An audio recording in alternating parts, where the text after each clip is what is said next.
अस्सलाम वालेकुम viewers, I am Hina Mahjabeen. I hope you all will be fine. हम study कर रहे हैं CS 708 सॉफ्टवेयर रिक्वायरमेंट इंजीनियरिंग का कोर्स, जिसका है लेक्चर नंबर 10।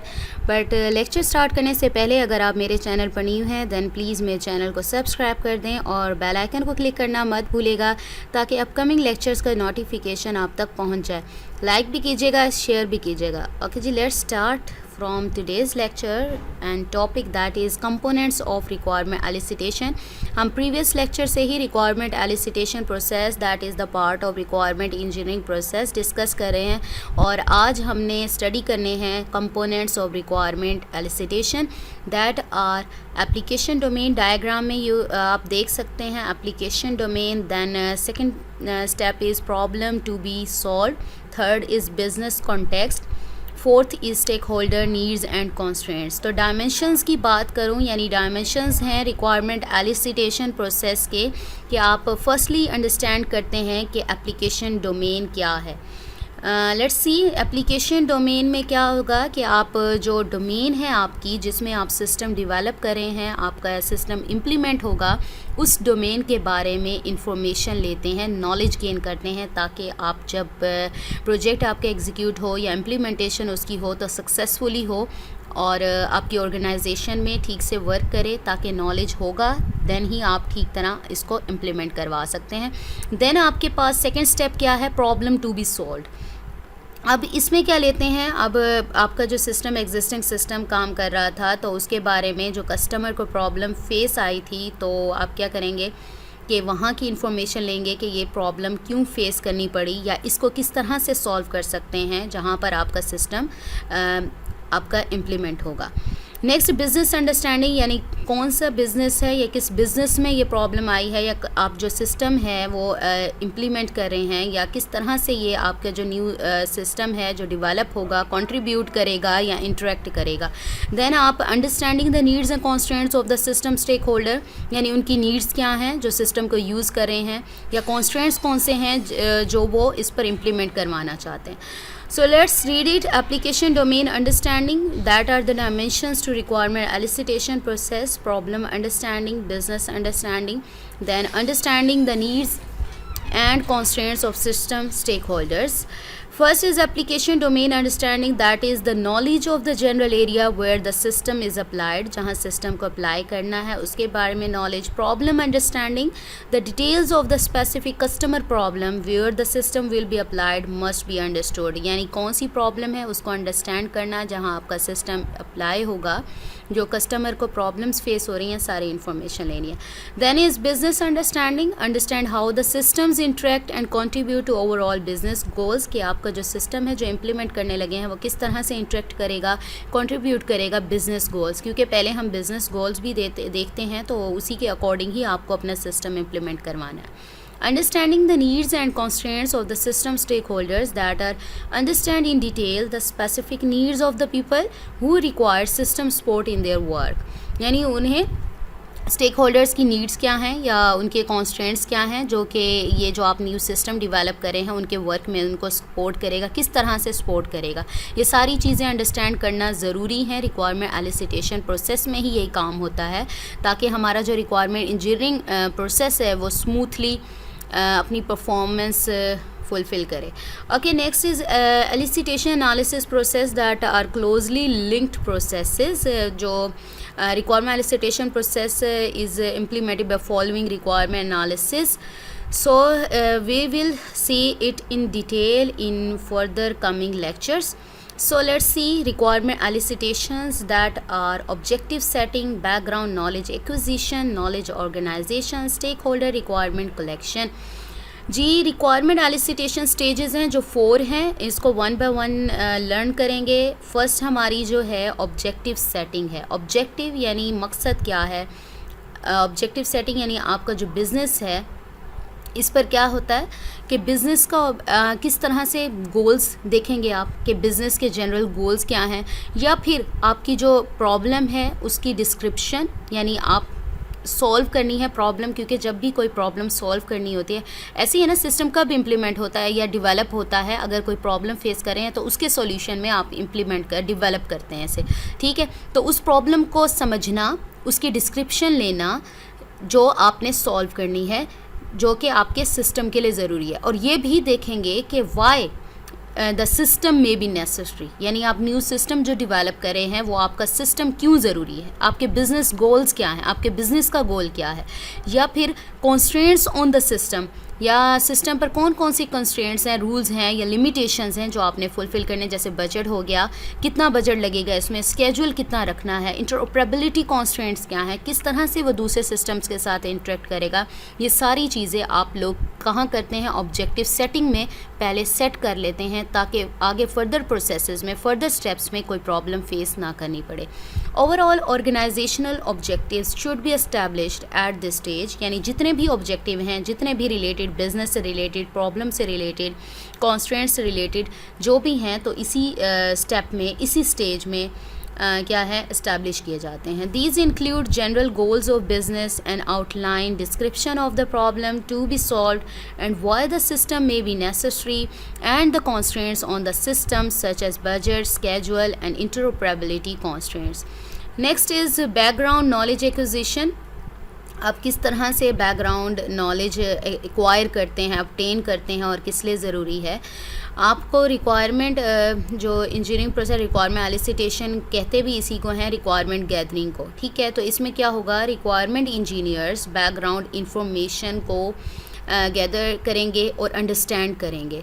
अब इसमें क्या क्या चीज़ें इंक्लूड होंगी, आप ऑर्गेनाइजेशन, वो जो रिक्वायरमेंट इंजीनियर्स हैं वो ऑर्गेनाइजेशन के बारे में इंफॉर्मेशन लेंगे, जहां पर आपका जो न्यू सिस्टम है, प्रपोज सिस्टम है, वो इंस्टॉल किया जाएगा, और एप्लीकेशन डोमेन क्या है आपके सिस्टम की, या फिर एग्जिस्टिंग सिस्टम के बारे में इंफॉर्मेशन जो कि यूज़ हो रहा है और उसको रिप्लेस करके आप अपना जो न्यू सिस्टम है वो इम्प्लीमेंट करेंगे। ये सारी इंफॉर्मेशन बैकग्राउंड नॉलेज एक्विजिशन में ही आती है।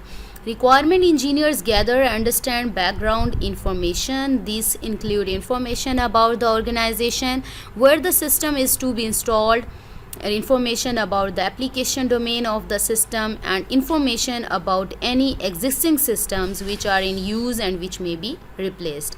Next is knowledge organization. आपने ये जो first two steps हैं, objective setting and background knowledge acquisition, इसमें जो information एक्वायर की है उसको ऑर्गेनाइज़ करने का जो स्टेप है वो है नॉलेज ऑर्गेनाइजेशन। आप इसमें कलेक्ट करने के बाद इसको ऑर्गेनाइज वे में राइट करेंगे, ऑर्गेनाइज़ करेंगे। इसमें आप क्या है, स्टेक होल्डर्स आइडेंटिफाई करेंगे, उनके रोल्स बताएंगे ऑर्गेनाइजेशन में, यानी किस तरह से उन्होंने काम करना है, जो गोल्स नेसेसरी हैं प्रायोरिटाइज़ करेंगे उन्हें, और जो डोमेन नॉलेज आपकी अननेसेसरी है उसे डिस्कार्ड कर देंगे। The large amount of knowledge which has been collected in previous stages में जो हुई है, previous stage में जो information ली है, must be organized and collected. Identifying system stakeholders and their roles in the organization, identify करेंगे stakeholders को और उनके roles को। Prioritizing the goals of the organization, क्या goals हैं उनको prioritize करेंगे, and discarding domain knowledge which does not contribute directly to the system requirement, यानी system requirement को directly contribute नहीं करी, उसको discard कर देंगे। Then is stakeholder requirements collection, requirement collect करेंगे। आपको पता है स्टेक होल्डर्स से कंसल्ट करना पड़ेगा ताकि उनकी जो रिक्वायरमेंट्स हैं, क्योंकि वो यूज़र्स हैं आपके सिस्टम के, जैसे एंड यूज़र्स होते हैं, निकालेंगे ताकि रिक्वायरमेंट्स निकली जा सकें। आपकी डोमेन, एप्लीकेशन डोमेन में क्या रिक्वायरमेंट्स हैं, या ऑर्गेनाइजेशन जो कि ये सिस्टम इम्प्लीमेंट करेगी, यानी जिस ऑर्गेनाइजेशन में आपकी सिस्टम ने इम्प्लीमेंट होना है, ये सारी इन्फॉर्मेशन निकाली है यानी कलेक्ट करनी है। Next is a general requirement elicitation process. ये जो ऊपर मैंने आपको प्रीवियस ये जो 3-4 जो मैंने आपको स्टेप्स बताए हैं, इसको अगर मैं जनरल डायग्राम फॉर्म में करूं तो इस तरह से कर सकती हूँ। ये आइडियलाइज्ड फॉर्म है रिक्वायरमेंट एलिसिटेशन प्रोसेस की, अदरवाइज़ देखा जाए रियलिटी में देखें तो ये बहुत ज़्यादा मेसियर होता है, ठीक है, प्रोसेस, क्योंकि एक्टिविटीज़ जो हैं मिक्सड अप हो जाती हैं एक दूसरे के साथ, और ऑब्जेक्टिव जो एक्टिविटीज़ कैरी नहीं मिक्सड अप होती हैं तो कैरी नहीं कर सकता, और प्रॉब्लम एनालिसिस प्रॉब्लम्स आती हैं, और ऑब्जेक्टिव्स और गोल्स जो हैं उनको प्रायोरिटाइज़ करना थोड़ा सा मुश्किल हो जाता है। ये कमेंट्स हैं इस प्रोसेस पर।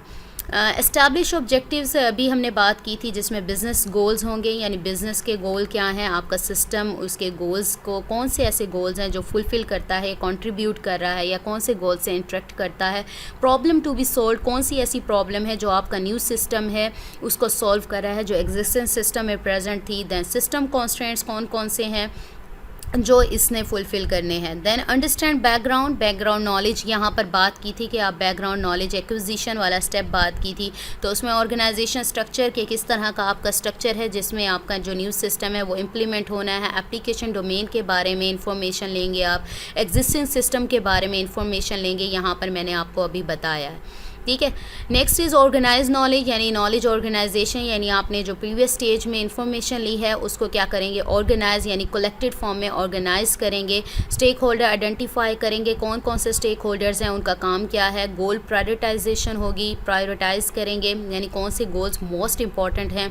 देन डोमेन नॉलेज फिल्टरिंग करेंगे, या डोमेन नॉलेज से रिलेटेड जो भी नहीं है, यहाँ पर बात हो रही थी कि which does not contribute directly to the system requirement, उसको उस डोमेन नॉलेज को डिस्कार्ड कर दें यानी निकाल देंगे जो डायरेक्टली सिस्टम रिक्वायरमेंट से इंटरेक्ट नहीं करते।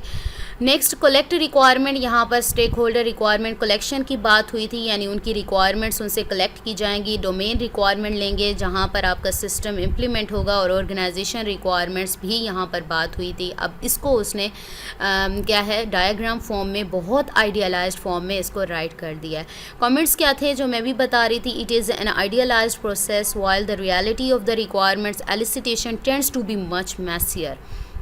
The activities are usually mixed up with each other, mix up हो जाती हैं। अगर मैं वैसे बात करूं, देखें यहाँ पर अगर देखा जाए तो इतना ज़्यादा अच्छे से नहीं पता चल रहा, जबकि डायग्राम देखूं आइडियलाइज्ड प्रोसेस में सारा कुछ पता चल रहा है कि ये फर्स्ट स्टेप क्या है, सेकंड क्या है, उसमें क्या करते हैं, थर्ड में, and fourth and so on. If objective setting activities are not carried out, significant analysis problems occur as no objective and business goals available to prioritize requirements.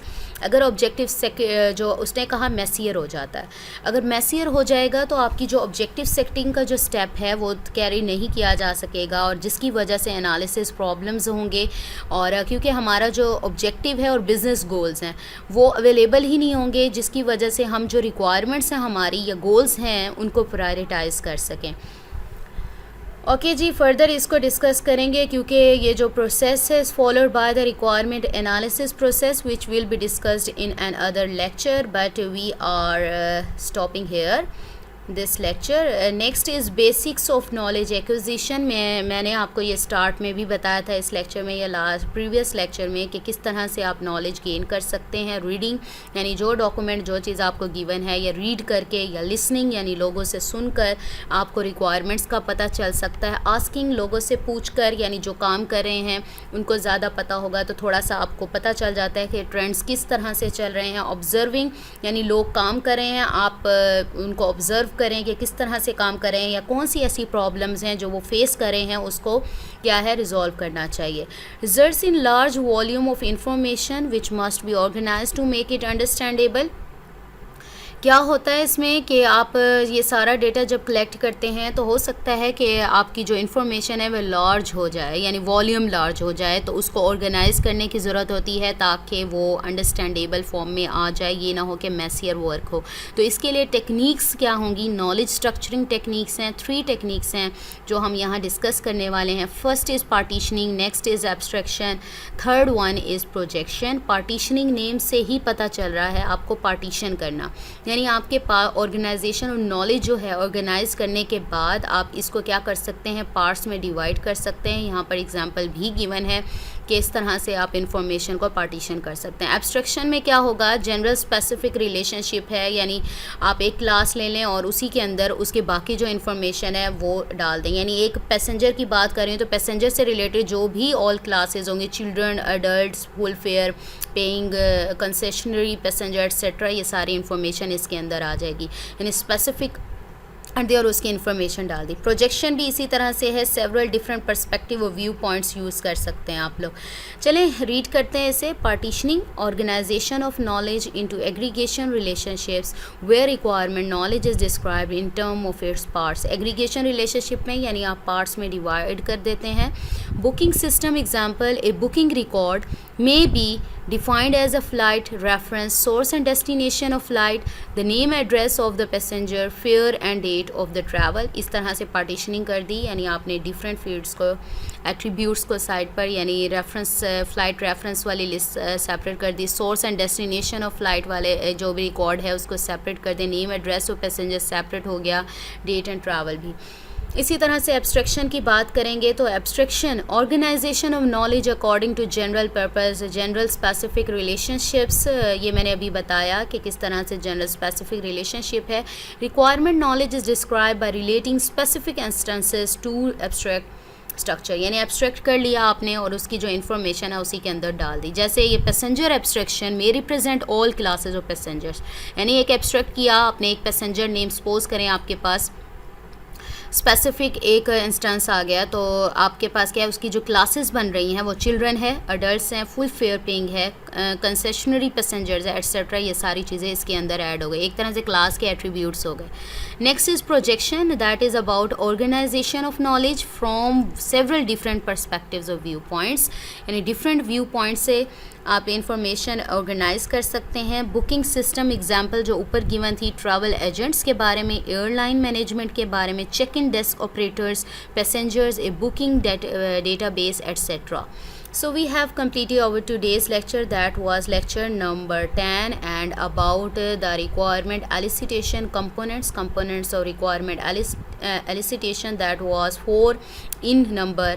First was application domain, next was problem to be solved, third was business context, and fourth was stakeholder needs and constraints, and we studied about it. Next we studied requirement elicitation stages, that was objective setting, background knowledge acquisition, knowledge organization, stakeholder requirement collection. Then we studied about a general requirement elicitation process diagrammatically, and it is an idealized process, while the reality of requirement elicitation tends to be much messier. Then we see basics of knowledge acquisition, that are reading, listening, asking, observing, and then we learn about knowledge structuring techniques, that there were partitioning, abstraction and projection. So we have completed of today's lecture. I hope आप लोगों को समझ आ गई होगी। अगर कोई problem हो तो आप लोग मुझे वीडियो पर कमेंट कर सकते हैं या फिर ईमेल कर सकते हैं। ईमेल आईडी मैं अपनी वीडियोस के डिस्क्रिप्शन बॉक्स में देती हूँ, वहाँ से ले सकते हैं। मुझे अपनी दुआओं में याद रखिएगा, अपना ख्याल रखिएगा। टेक केयर, अल्लाह हाफिज़।